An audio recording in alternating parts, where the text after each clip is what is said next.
Hi, my name is Bibek Adhikari. I am an English instructor. In today's class, we are going to solve the grammar portion of Unit 5, that is prepositions. So, let's begin. Let us now start by learning the meaning of prepositions. So, what are prepositions? That is the first question. So, let's answer that.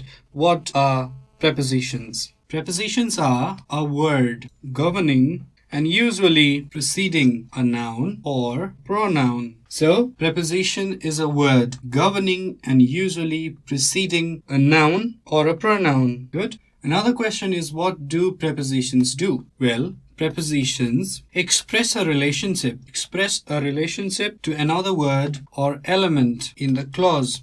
So, prepositions, they express a relationship to another word or element in the clause. Generally, so it comes before a noun or a pronoun and expresses a relationship to another word or sometimes element in the clause. Let us learn that by writing one example. The example is the man on the platform. And when I say the man on the platform, on is the preposition, right? It precedes a noun or a pronoun. So what's the noun? The platform is the noun. So it precedes that, and the man is another element or another, phrase in the clause. So what is preposition? This little thing called on doing, it is trying to establish a relationship between the man and the platform. If you ask a question like, where is the man? What would be the answer? The man is on the platform, or the man on the platform, right? The man on the platform is a phrase. Now, to make it a complete sentence, what do we need? We need a verb. The man is standing on the platform. The man is dancing on the platform. The man simply is on the platform. For now, the man is on the platform. This is the verb, a be verb. And this little preposition, this little on, is trying to establish a relationship between the man and platform. So preposition express a relationship to another word or element in the clause. Like in the example, this little preposition called on is trying to establish a relationship between the man and the platform. So noun 1 and noun 2. Two noun or noun phrases are connected by a little preposition. We call it a word governing, preceding a noun or a pronoun and trying to establish a solid, firm relationship. Good. So another thing that we should learn is the types of prepositions. How many types of prepositions are there altogether? Come on, think about it. How many types of prepositions are there altogether? Right. So there are 3 types of prepositions. How many types? 3 types of prepositions. What are they? The first one is called preposition of time. The second one is called preposition of motion. And finally, the last one is called preposition of space, or sometimes called the preposition of location.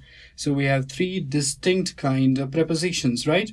Prepositions of time, preposition of motion, and preposition of space. Let's go and study about prepositions in detail. Preposition, what does it do? Well, it connects, it links nouns, pronouns, or phrases to other words within a sentence. Please don't forget this. This is the basic definition. So preposition links nouns, pronouns, or phrases to other words in the sentence. They are short words. Have you ever seen a long preposition? No, they are short words. Words like on, at, in, across, along, above, like that. You get the picture, right? They are short words. They are normally placed directly in front of nouns. So we place the prepositions directly in front of nouns. In some cases, you will find preposition in front of gerund verbs. So sometimes, this is a special case, you will find prepositions in front of gerund verbs. Now, gerunds are the VING verbs. So in front of gerund verbs, you will find the preposition sometimes. So this is a brief, briefing about prepositions. So if somebody asks you a question, what is a prepositions? You will have to be able to answer. You'll have to be able to say something like prepositions are linked nouns or pronouns or phrases. They are just little bits of linking words and they link 2 different nouns. They often come in place of one noun and link another noun or sometime a pronoun. They are very short and they're normally placed, in front of nouns, and in special cases they are placed in front of gerund verbs. So you must remember prepositions are short words and they come before nouns. Pretty good. Okay, some more ideas on prepositions. Now, if we study examples it would be pretty easy to, learn about prepositions rather than memorizing the definition, the rules, and the to do and not to do things. It would be judicious to learn the prepositions from examples, because there are so many examples, hundreds of prepositions. Prepositions are in fact nuisance to grammarians. So it's not possible to learn all the rules, but we can learn about prepositions by learning examples, right? I'll give you some examples. First one is here. I prefer to read in the library. All right, find the preposition. Where is the preposition? In is the preposition. I prefer to read in the library, right? Let's write another example. He climbed up the ladder to get into the attic. Climbed up the ladder to get into the attic. Up the ladder, and where? Into the attic. Let's write one more example. He swam across the pool on Monday. He swam across the pool on Monday. Across is the preposition. On is another preposition. Now let us now find the types of prepositions. Starting from the first sentence, I prefer to read in the library. Obviously, preposition of space, or oftentimes called location. He climbed up the ladder to get into the attic. Up the ladder, preposition of motion, because motion is going on. The world is not at rest. Everything is moving away. That is the basic rule of universe, right? He climbed up the ladder to get into the attic. Another motion, into the attic. Motion again. Last example, he swam across the pool. Motion again. On Monday, finally, a time preposition, right? So in these three distinct examples, you found the use of three different kind of prepositions, right? Did you notice how using different prepositions or even different types of preposition in place of the examples might change the relationship between the rest of the words in the sentence? If I say something like, I prefer to read by the library, or I prefer to read at the library, so the whole meaning would be changed. If I say something like, I climbed down the ladder to get into the basement, you cannot climb down the ladder and get into attic unless you are on the terrace. He swam across the pool on Monday. He swam along the pool on Tuesday at 9 o'clock in the morning. You see, by changing these prepositions, the whole meaning is changed. Meaning is altered. That is why prepositions play a significant role in determining the meaning in English sentences.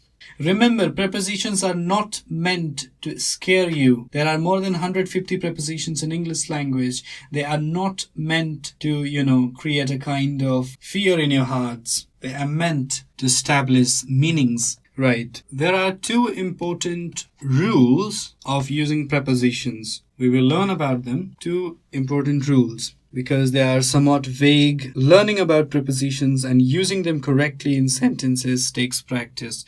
It takes a long practice to fully understand prepositions and to get mastery over them, because 1:1 translation is often impossible when dealing with prepositions. We cannot always establish a rule. More than 150 prepositions, we cannot just go on, making 150 rules. And there are so many exceptions. Grammar is also known as the science of exception, as the subject of exception. So I cannot just go on translating, rule. It is impossible. Even the most advanced English students have some difficulty at first, right? Okay, the first rule. First things first. First rule. Rule number 1. What is that? First rule is, certain prepositions must be used to make the relationships between words in a sentence clear. Most prepositions are interchangeable, but only to a certain extent. Right? Let's write the rule number 2 and we'll discuss these two rules. Alright, rule number 2. The second rule. Let's be parallel on that. One needs to be consistent, right? The second rule for using prepositions is that these words must followed by nouns. Right, let's rewind. Let's revise. First rule, certain prepositions must be used to make the relationships between words in a sentence clear. So to make the relationships clear, I swam across the river. The relationship is clear. The reader knows where I swam, right? Or how I swam. The man was walking on the sidewalks. The reader knows where the man is walking. So by using these little words called prepositions, we are trying to establish a relationship between the first segment of the clause and the second segment of the clause, and we are also trying to make the meaning clear. Most prepositions are interchangeable, right? You can write beside in place of near or at or next to. So beside, near, at, next to. See, beside, near, at, next to. These prepositions are interchangeable. Most prepositions are interchangeable. How are they interchangeable? See,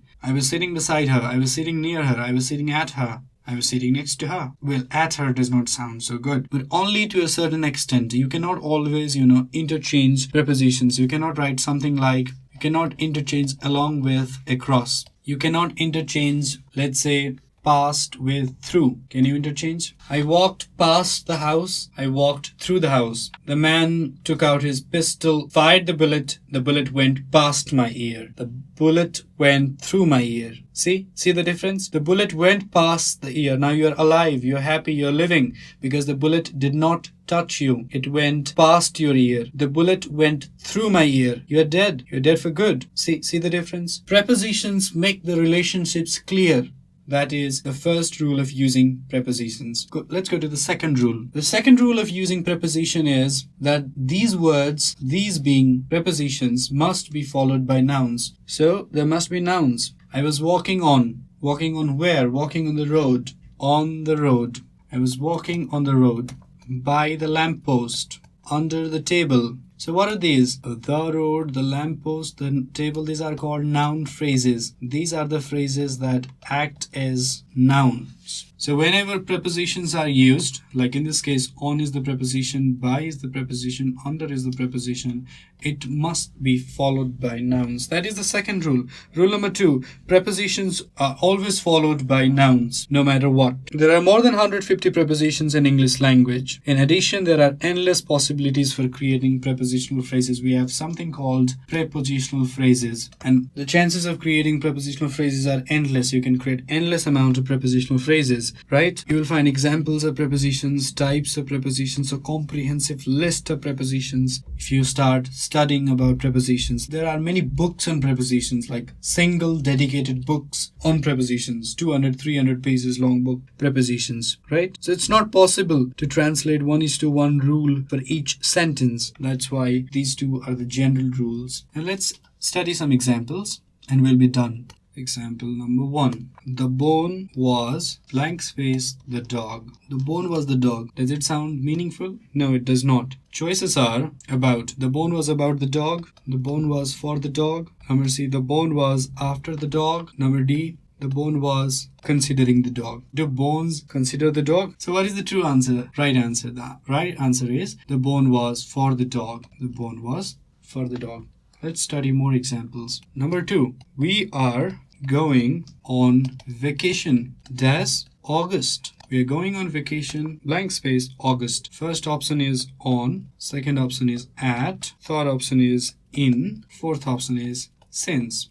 We are going on vacation on August, at August, in August, since August. What is the true answer? In August. In August. We are going on vacation in August. Number 3. Please put the verse, blank space, the table. Please put the verse, blank space, the table. Number A, in. Number B, on. Number C, for. Number D, over. What is the correct answer? Please put the verse in the table. Scientifically impossible. On the table, good. For the table, no. Over the table, that is again gravitationally wrong. Things do not fly like that. So on the table, please put the verse on the table. More examples, please. Number 4. I received a present, blank space, Janet. Number A, from Janet. Number B, of Janet. Number C, by Janet. Number D, about Janet. By Janet or from Janet? Of course, the correct answer is from Janet. You receive something from someone. Number 5, school begins, blank space,